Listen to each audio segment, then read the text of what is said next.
Omniscient Reader's Viewpoint by Sing Shong. Chapter 520. Epilogue 1. The World of Zero. Part 4. Han Suyang continued to experience this weird feeling every single day for the last 3 months. It all started rather innocuously, though. Yu Hyok, did you know? Know what? That guy, he enjoys his tomatoes now. At first, she dismissed it as just a trivial little change. Scenarios were over now, so the dude must be changing bit by bit too, or so she thought. Hey, Kim Dokja. Why are you so absent-minded lately? By the way, are you sure that the scenarios are really over? Why isn't the system gone? You can still use your skills, right? It might take a little while longer for everything to go away. The scenarios were over, but the world didn't immediately revert back to normal. As if there was a story that hadn't ended yet. The proof of that was how people still could use their skills or stigmata. To be more specific, you can't say that everything is over until we find the original author of that novel first. Han Suyang agreed with Yu Hyok's opinion. It was possible that this world existed because the most ancient dream read the ways of survival in the first place. Before all that, though, was the author who penned the novel in question. Meaning, this story would end only after they found that creature first. Just who is TLS 123? We came up with a few guesses so far, but they were all wrong, right? The most plausible candidate, most ancient dream, didn't look like the author either, and... Hey, Kim Dokja. What do you think? The one with the highest likelihood of solving this quandary was Kim Dokja, the reader that managed to read through all 3,149 chapters of Ways of Survival. However, his reply was this. I wonder. Well, I kinda wonder if that's really important, now that we've come this far. Other people could say that, fine. However, he was none other than Kim Dokja, the sole reader who read the entirety of Ways of Survival till its end. He was Kim Dokja, the greatest reader Han Suyang ever knew. Speak. Who the hell are you? That's why Han Suyang began wondering. If Kim Dokja before my eyes is a fake, then... Suyang SSI. What are you? Just as the voice of Yi Hyansung rushing in reached here, Shin Yusung grabbed onto Han Suyang's wrist. What do you think you're doing? Nuna. It was the same for Yi Gilyong, as well. The boy awkwardly blocked her front and looked up at her with nervous eyes. The atmosphere of the companions changed drastically once they discovered her sharp dagger. Yoni, can you explain yourself? Yi Ji-hai had put down the kitchen knife and before anyone noticed it, was standing next to Han Suyang while gripping her twin dragon sword. Yi Seol-hwa was completely taken aback, while Zhang Huiwen's eyes were narrowed to slits. And Yu Sang-ah, calmly observing the unfolding situation unlike the others, was seen next. Han Suyang thought about something for a little while, then let go of Kim Dokja's collars while spitting out a long sigh. He plopped down powerlessly and looked up at her like a guilty man. This guy isn't Kim Dokja. I'm not talking about anyone else but Kim Dokja here. No way he can't remember that thing. What are you talking about? The Ways of Survival. After hearing that, the companions all simultaneously looked at Kim Dokja's face, at Kim Dokja, who used to talk non-stop about the Ways of Survival every day. As if she was a lecturer trying to explain a migraine-inducing problem, Han Suyang held her head and began laying out her case in a calm, logical manner. And even decided to add this at the end, too. What I said just now wasn't from the Ways of Survival, but something from my own novel. There aren't any scenes of the companions enjoying their meal by the Han River in the Ways of Survival, you see. How do you know that, Yoni? Did you actually read that novel, too? Just the early parts. At least, I know for sure that no such scenes appear during the third regression turn. That prompted Zhang Huiwen to retort. Isn't it possible to be mistaken about something like that? From the get-go, remembering every event happening in such a huge novel is. It is possible if it's Kim Dokja. Did you all forget how we managed to wrangle our way through the scenarios? And you really think that Kim Dokja can't remember? Han Suyong turned towards Kim Dokja and growled menacingly. Hey, you. Tell me how many times Yu Younghayak killed Asmodeus. Her question simply caused Kim Dokja to dazedly look up at her face. She scowled deeply, but just before she could go on another tirade, his lips opened first. Han Suyong. His voice sounded flat, monotonous. For a moment there, a certain expectation of maybe flashed past by Han Suyong's eyes. And then, my bad, but I really can't remember. I haven't been reading The Ways of Survival lately, so. Look. This punk, he's not Kim Dokja. A juicy. The one to step in front of the dagger-brandishing Han Suyong was Shin Yu-sung. As if she was trying to mold a clay pot, she held Kim Dokja's hand with both of hers and asked him. Do you remember what I wanted to eat by the Han River? The hands of Yu Younghayak standing not too far away and silently preparing the food came to a halt. The food wasn't finished yet. Kim Dokja replied immediately. It's pizza and cola. Hyung. Me. What about me? Gilyang-yi? You wanted to eat chicken by the sea. My bad. We'll definitely go to the seaside next time, okay? Lee Gilyang's and Shin Yu-sung's tearful eyes were now glaring at Han Suyong. She frowned deeply. Hold up. Your questions are too easy. With only that, you can't. That prompted Zhang Huiwen to step forward this time. Dokja SSI. What's the name of my sword? The judge's sword. I struggled so hard to get all the materials for it, too. Dokja SSI. Do you remember the very first item you gave me? It was an aged iron shield, wasn't it? The companions then began their barrage of questions as if it was a competition. Even Gong Pildu got in on the act, too. Oh do you remember the penalty fee you paid me during the Chunmuro scenario? But, I didn't pay anything? You son of a bitch. You better cough up or… A juicy, you told me this before, right? Jihaya, to be honest, I think you're the prettiest among all the Kimcom members. I never said that. Jihai muttered, dang it, under her breath. He's Dokja juicy, alright. There was this vague sense of relief blooming on the expressions of the group. Kim Dokja, observing this situation, spoke up. I don't know what's suddenly gotten into you, but I'm definitely Kim Dokja. And Han Suyong, why are you? Hey, do you even remember how many regression turns there are in the ways of survival? Suyong. Zhang Huiwen couldn't let this go on any longer and stepped forward. I don't know why you're acting like this, but we're on a rare outing together, so please do it in moderation. That's right, Suyong SSI. There must have been some kind of a misunderstanding. Misunderstanding? Han Suyong's hand gripping the dagger trembled ever so slightly. Hey, Yu Younghayak. Don't you have anything to say? Yu Younghayak, chopping up veggies in silence, heard her call and shifted his disinterested eyes towards Han Suyong. Then, he shifted his gaze over to Kim Dokja, before glancing at the rest of the companions. Finally, he turned his attention back to the cutting board. After observing that chain of events, Han Suyong's shoulders began trembling non-stop. Why you, really? Her head dropped, and that's how she spotted a can of beer rolling on the floor. She picked it up and popped the lid open, then drank it all in one go. She wiped her lips in anger and spoke up. Screw it. Fine, sure. I'm the lone weirdo among you, is that how it is? Maybe that one can wasn't enough, she proceeded to pop the lid on another one. Fine. I know it's been difficult for everyone, trying to break past the scenarios. I know full well that you're too tired to think, and now you just want to kick back and relax. You think I don't want to do that, too? I also want to take it easy. Along with the pushashuk noise, beer foams bubbled up vigorously. But then, you idiots, you really think this Kim Dokja is the real deal? Han Suyong.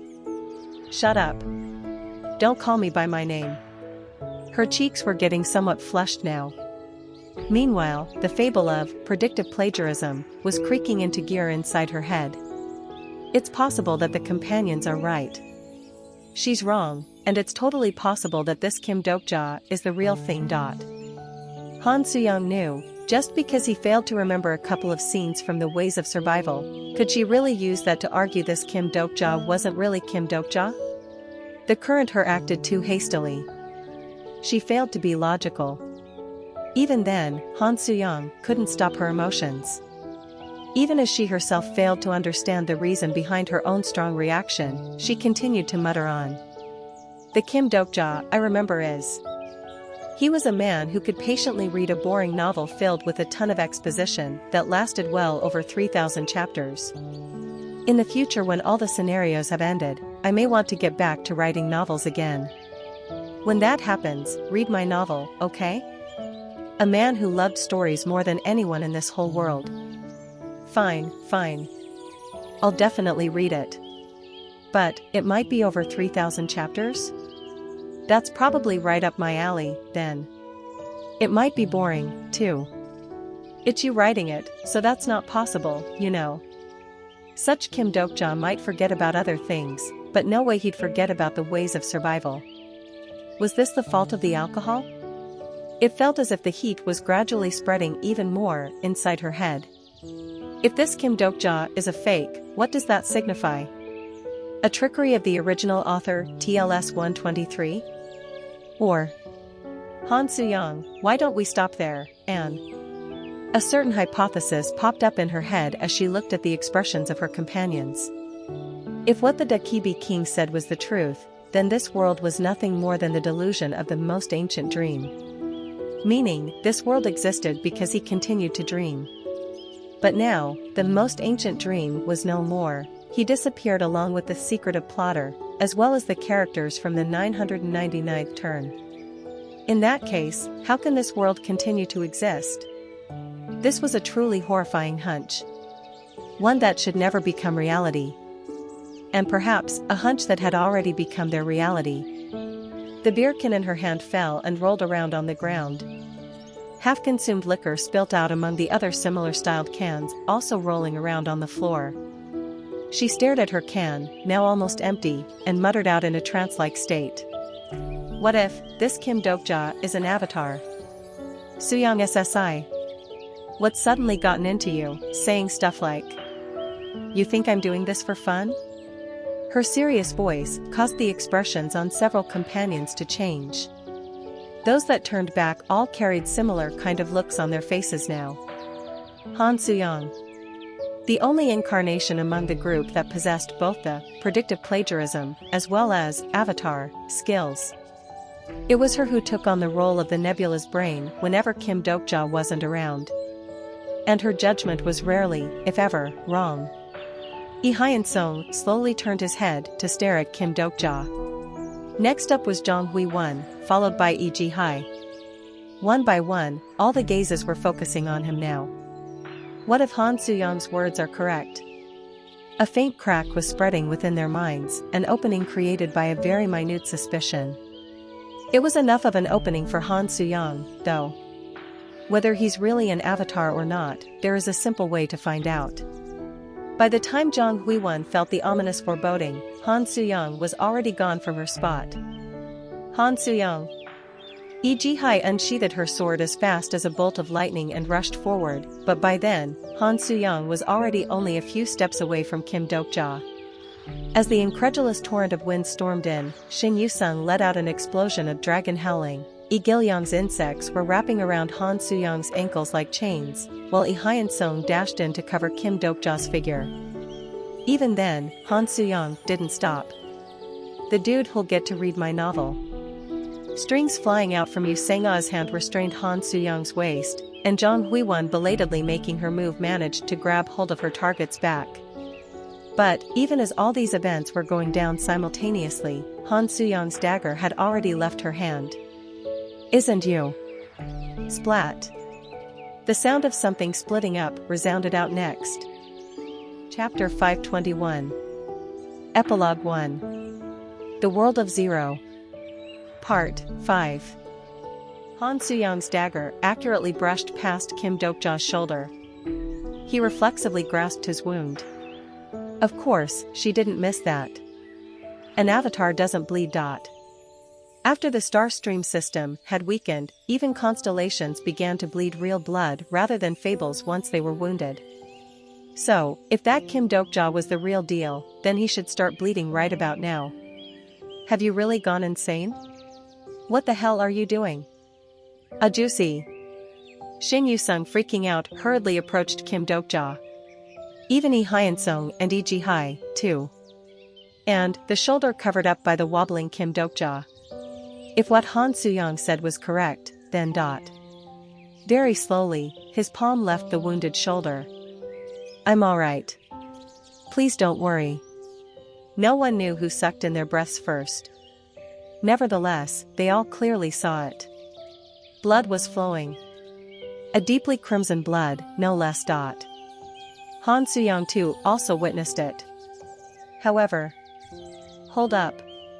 It's not over yet. There are avatars that can bleed, too. What she said was true, because she too had created such an avatar before.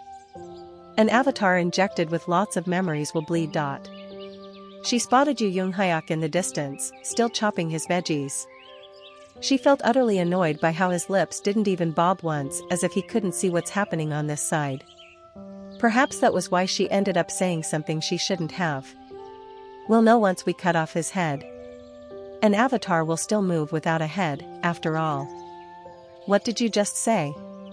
Only after she saw Jong Hui-won's expression hardening to a frightening degree did she realize her own mistake. The aura of hellfire danced on the judge's sword. That was Uriel's stigma, never been activated once ever since the scenarios came to an end. Jong Hui-won spoke in an angry voice. If you try something like that, it'll be your head flying off, instead. Han Soo-young stared at the judge's sword, pointing at her, and slowly raised the aura of the black flame as well. She knew the situation was gradually reaching the point of no return, yet she still couldn't stop herself. Lee Seol-hwa's voice trying to dissuade them was heard next. And when Han Soo-young saw the expressions of both Shin Yu-sung and Lee Gil-young busy bearing their animosity towards her, something inside her snapped. Maybe, it was a miracle for them to come this far together. She was acutely aware of her not fitting in with these people. She used to be the king of prophets once upon a time, and was referred to as the false king, too. She was nothing more than a villain in the epic tale Kim Dokja had created. Eating pizza and drinking cola with everyone by the Han River? From the get-go, all of that was a conclusion ill-suited to Han Soo-young. Kugugugugu. The tense standoff generated by the two opposing flames continued on, only for a clear, innocent-sounding voice to break the flow. What are you all doing? I brought beer. Jang Hyung, holding plastic bags on both of her hands, was standing there. Wait, are you doing one of those hidden camera things because I showed up late? That voice, filled with anxiety, managed to wake the companions up. As if they finally recalled the reason why they were here in the first place. And the man who hadn't said a single word until now also decided to say something as well. Why don't you all give it a rest? The status of a transcender scattered brilliantly from the dark heavenly demon sword, stabbed into the cutting board. And the murderous aura dominating over the park washed away in an instant. It's dinner time. The delicious aroma wafting in stimulated everyone's hunger, instead. 7 pizzas, plus fried chicken, were perfectly set up on top of the plates. Lee Ji-hai sighed after witnessing that spectacle. Master is seriously. The rest of the group saw the uber-serious look in Yu Young-hyuk's face and exchanged glances with each other, not knowing how to respond. Jang Hyung was the first one to dash towards the food, however. What are you all doing? Aren't you gonna come? Gong Pildu chuckled helplessly after seeing that.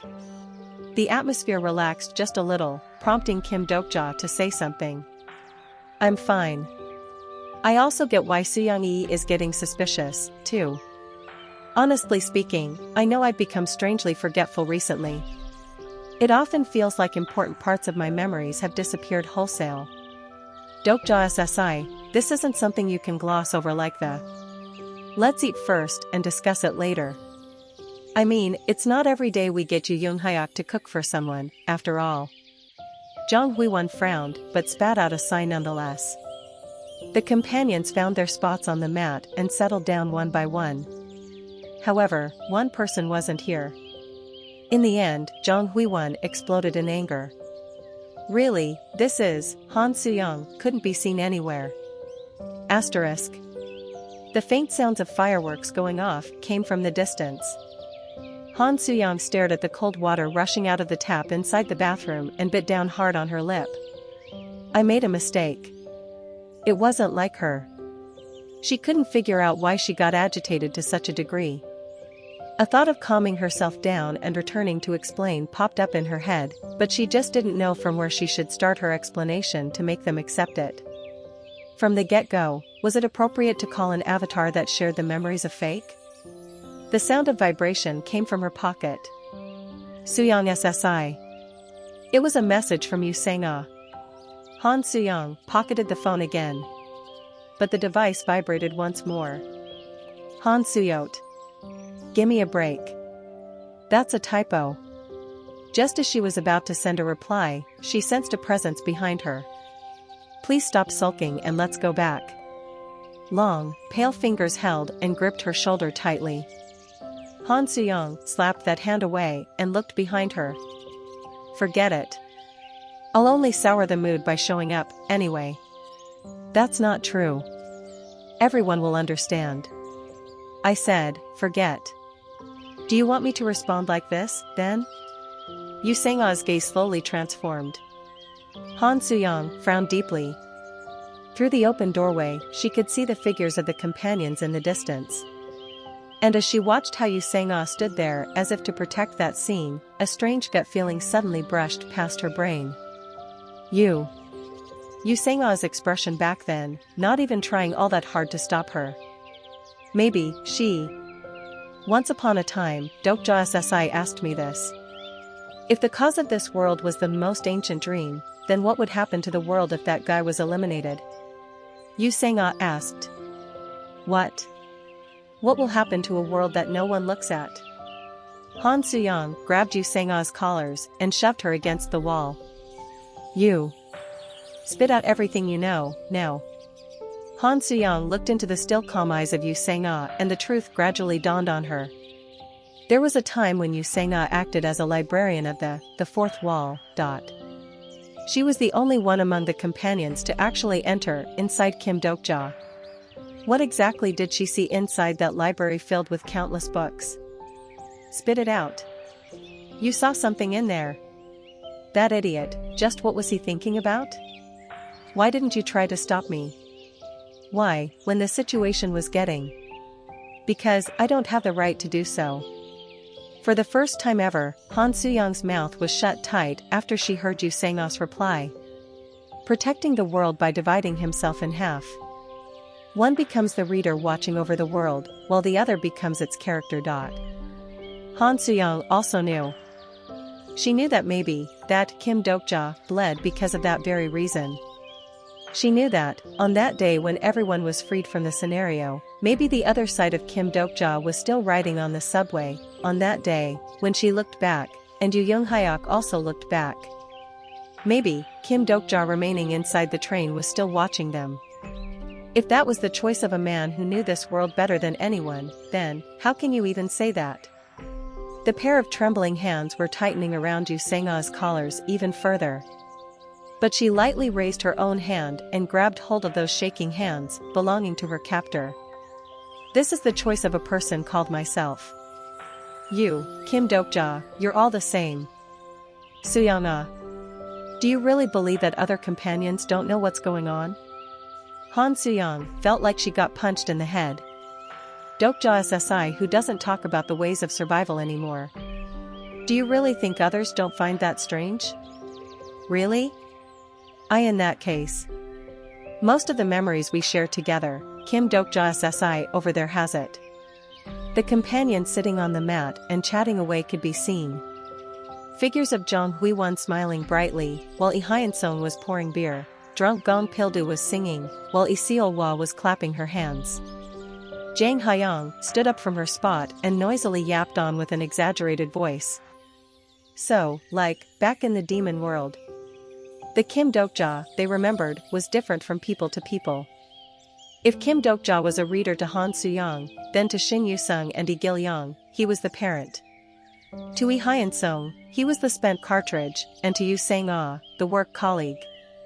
To Lee Ji-hai, Zhang Huiwon, Jang Hyang, and also to Lee Seolwa as well as Gong Pildu. That person is also Dokja SSI. Doesn't matter how much percentage he is made out of, there's no doubt that he is Dokja SSI. Dokja SSI who journeyed together with us. The festive fireworks were still going off in the distance. The children's eyes sparkled under the light. It felt as if the history they had to live through was fading away. Han Suyang dazedly stared at that view, at the smiling face of Kim Dokja among the companions. Without a doubt, that was the scene he had been wishing for. This was where the story of Kim Dokja Company came to an end. Yu Sang-ah was right. Kim Dokja made his choice, and the companions chose to accept his decision. They had been hurt far too many times, and none of them wanted to be hurt anymore. And so, this was their conclusion. Yu Sang-ah asked her, "Is there any meaning in deciphering which one is really him?" Just like how there was no meaning in assigning the tag of real one among the Yu Yung Hyoks from countless regression turns, there was also no meaning in finding out which of the equally divided Kim Dokjas was the real him. Han Suyang replied while letting go of Yu Sang-ah's collars. "I'm not trying to find out which one's the real deal." Yu Sang-ah's eyes were trembling. And Han Suyang's face was reflected on those trembling irises. Then, as she was left stunned by the revelation that she too could make such an expression, as well as getting agitated by the fact that she could even say something like this, she finished what she wanted to say. "No, what's important is that Kim Dokja is still stuck in that place. Maybe, there might not be anyone needing that version of Kim Dokja. You might not find anyone out there wanting to be with that crazy loon who only loved the ways of survival. However, at least just one person. A juicy." It was around then that an urgent voice suddenly resounded out in the distance. There was a commotion rising up from the mat where the companions were currently sitting together. And also, a chilling scent of blood wafted in from somewhere. Yu Sang-ah and Han Suyang realized something had gone wrong, and by the time they arrived there, Shin Yusung was sobbing away, her hands soaked in blood. The bleeding, it doesn't want to stop." Kim Dokja, seemingly fine only until a second ago, lost consciousness and had collapsed. Han Suyang's hand holding the dagger trembled ever so faintly. Could it be? It's not because of the wound from earlier. This? Lee Seolwa felt for Kim Dokja's pulse, then her face hardened immediately. His body was shaking ominously, blood trickling out from his shoulder dyed the gauze crimson in the blink of an eye. And right next second, the blood soaking the gauze began evaporating. Pasususu. The droplets of blood crumbled away, like how fables would disappear. Lee Seolwa cried out. "Take him back to the complex. Hurry!" Chapter 522. Epilogue 1. The World of Zero. Part 6. It had been a week since Kim Dokja lost his consciousness. The companions took turns to nurse him as he remained in a coma. Lee Seolwa and Aileen continued to administer medical treatment in alternating turns, and many incarnations blessed with famed healing skills also paid visit, as well. Unfortunately, none of them could discover the reason why Kim Dokja suddenly ended up in this state. His internal structure is becoming unstable. We don't know the reason yet. Maybe, it's related to the star stream system's weakening, somehow. A few incarnations cautiously discussed the topic related to the avatar. A juicy. Kim Dokja remained unconscious, and while staring at him, Shin Yusung murmured as if to steel herself. "This person, he's Kim Dokja. Without a doubt, he is the Kim Dokja that I remember." However, there was one thing that didn't change, no matter how many times she told herself that. The power of her constellation sponsor cannot be felt from this existence before her eyes. The fable that warmly embraced her couldn't be felt all that well right now. Fable, savior of the star, is stuttering during its storytelling. Even the fables that connected her to Kim Dokja were hesitating with their storytelling. As if this existence before her wasn't suitable as the subject of their story. Shin Yusung slowly closed her eyes. Currently, the connection to your constellation sponsor is very faint. Currently, the communication channel to your constellation sponsor is disconnected. The sponsor contract that tied her to Kim Dokja was still in effect. There it was, the starlight within the night sky, remaining in the exact same spot and watching her as always. If that's the case, then just whose starlight was that? Shin Yusung stared at Kim Dokja's shoulder that still hadn't healed yet. This arm always protected his companions. With that arm, he painted his world. With that arm, he ended the scenarios, and brought down the final wall. She slowly raised her head and looked at Kim Dokja's face. The golden headband put on top of his head during the journey to the west scenario still remained where it should. The constrictive headband lost its powers after the great sage's fable weakened. Shin Yusung reached out and brushed his disheveled hair underneath the headband. Don't worry, Yusung.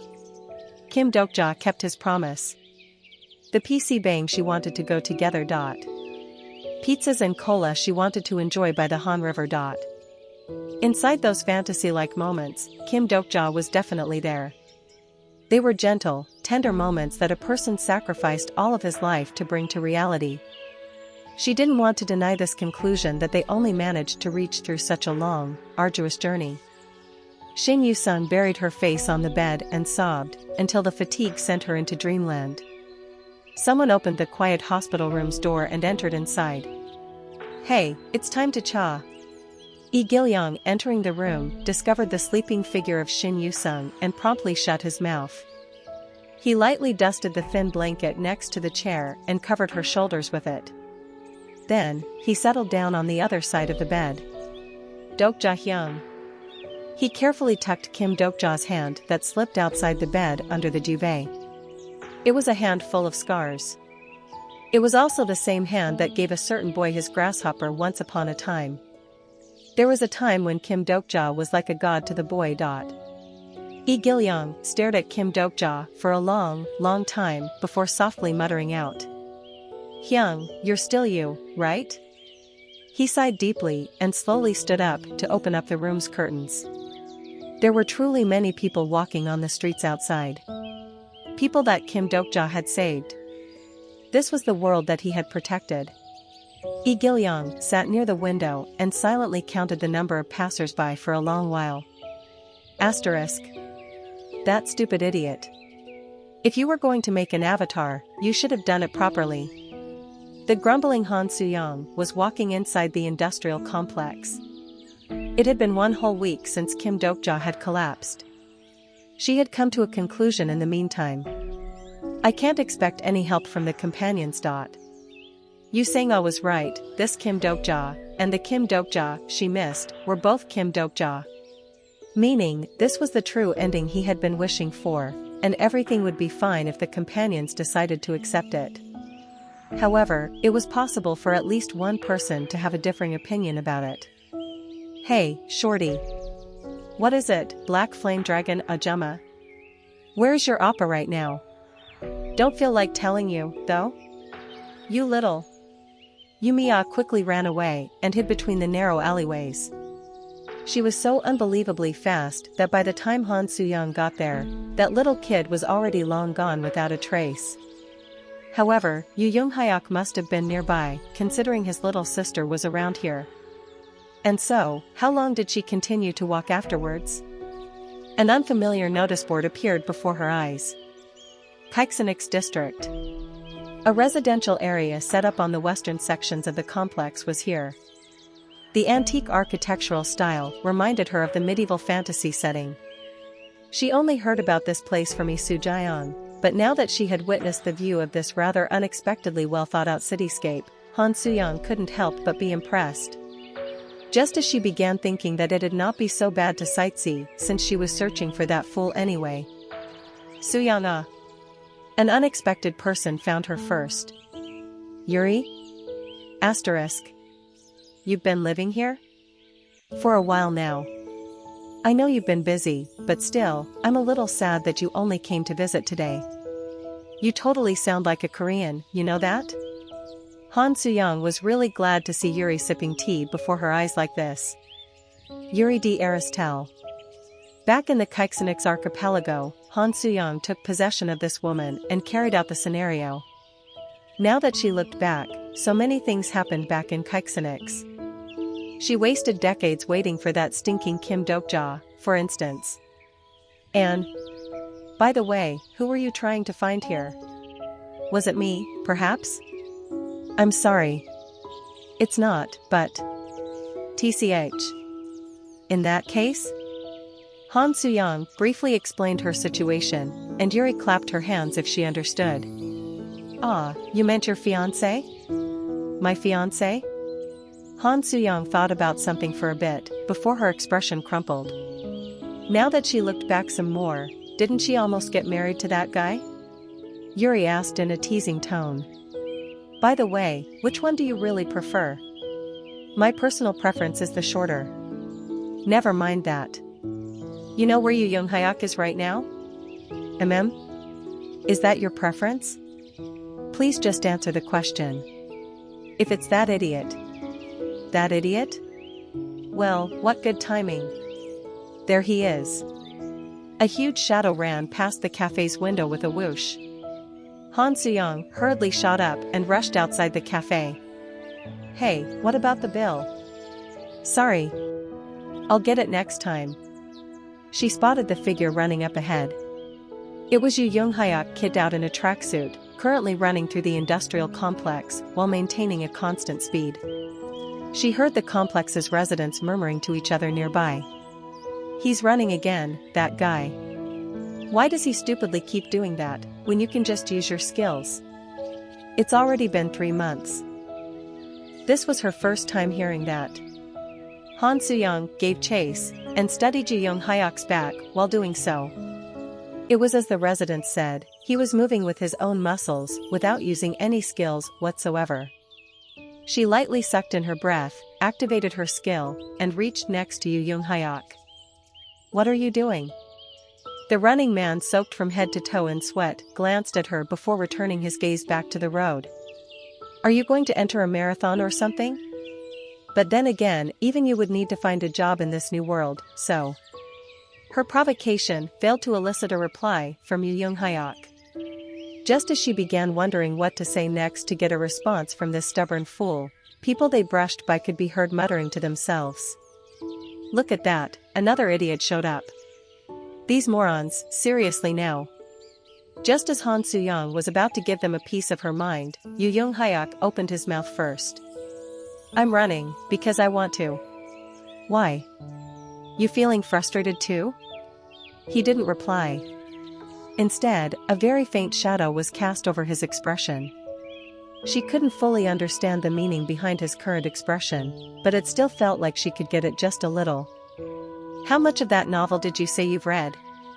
Han Suyang ended up replying in a weirded-out voice from that unexpected question.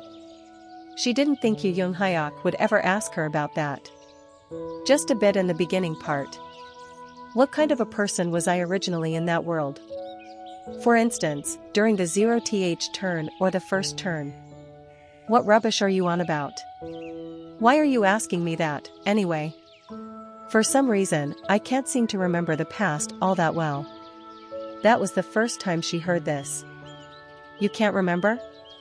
No, it's not that I can't, but they are completely fragmented. You've regressed for over 1,000 times, so, yeah, even I would end up like that. Although she spoke in jest, Han Suyang got an idea as to why Yu Young Hyuk's memories were so unclear. Technically speaking, Yu Young Hyuk was the protagonist of a novel called Ways of Survival. Every bit of info related to him came from the author's setting, and those not told by said author were basically things that don't exist. The novel Ways of Survival began from Yu Young Hyuk's third regression turn. So maybe, he shouldn't be fully recalling anything that happened between his 0th and the second regression turn. Is that really important? What you were like back then? Whether this was an issue of the setting, or he really did forget. Regardless of what, the past was past.